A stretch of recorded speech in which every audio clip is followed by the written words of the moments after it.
everyone. I am Krishi from 9th B studying in Delhi Public School, Amaravati, and I will be telling a story on the subject social science, the lesson, the French Revolution, and the theme as a dawn of a new age. In the year 1789, in the city of Paris was full of cries of starvation, anger, and awakening of hope. At this point, food was rarer than gold, taxes were high, and the poor suffered a lot. And when I mean a lot, and the nobles lived a luxury life.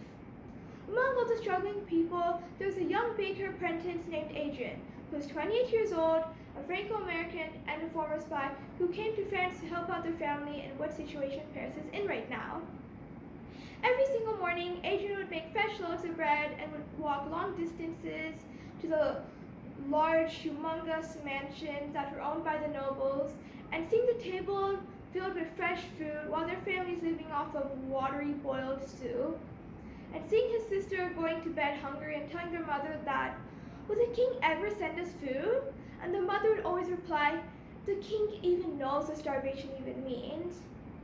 One day on his way back home, he saw a ginormous group of people standing in front of a bastion, which is a dark fortress prison that loomed like a symbol of centuries of oppression, which consisted of people like students, women, merchants, farmers, and many more.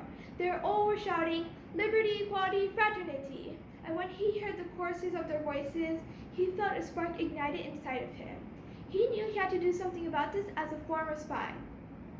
So in his free time, he would search where and how to get weapon, shield, and armor, and also how to train those people fast enough with best technique, methods, and also how to defend themselves from the attacking team, which are the people that are the guards in the bastion, which are, he knows very well, that are very, very strong and well trained, but also have armor, shield, and weapons.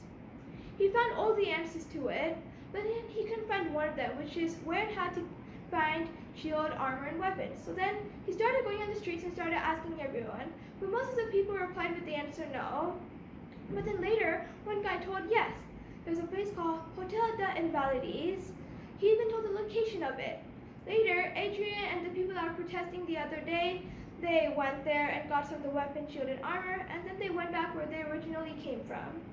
And by the way, this is Adrian's plan. Please pause the video to read it. Then he started training each one of them.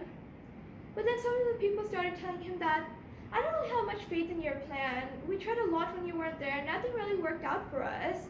But Adrian told them that, "I have faith in my plan. I really think it's going to work."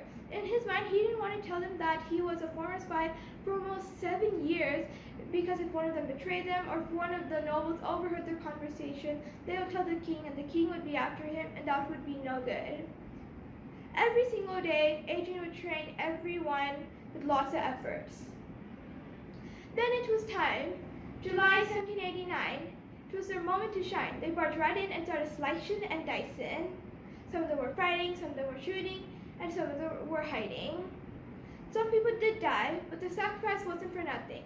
Eventually, the guards forfeited because they were outnumbered and started to weaken.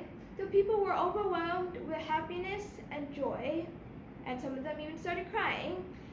Adrian knew what he did for the city would do a lot, and not only make his family, but the whole city proud. Years later, Adrian became a spy again, but this time for France, because he knows that he would be a memorable leader and will do even better. And his sister even became a teacher at a school to teach the children what happened in the year 1789, and the poor struggled a lot, which mostly consisted of their parents. One day, he was standing on the same bridge where he used to walk every single day to serve fresh loaves of bread to the nobles, and in front of the bridge was the school that his sister works at, and his sister waved at him with happiness. And moral of the story, a true revolution is not about breaking or tearing down a kingdom. It is about a revolution where everyone has the right of dignity, freedom, and equality. Thank you.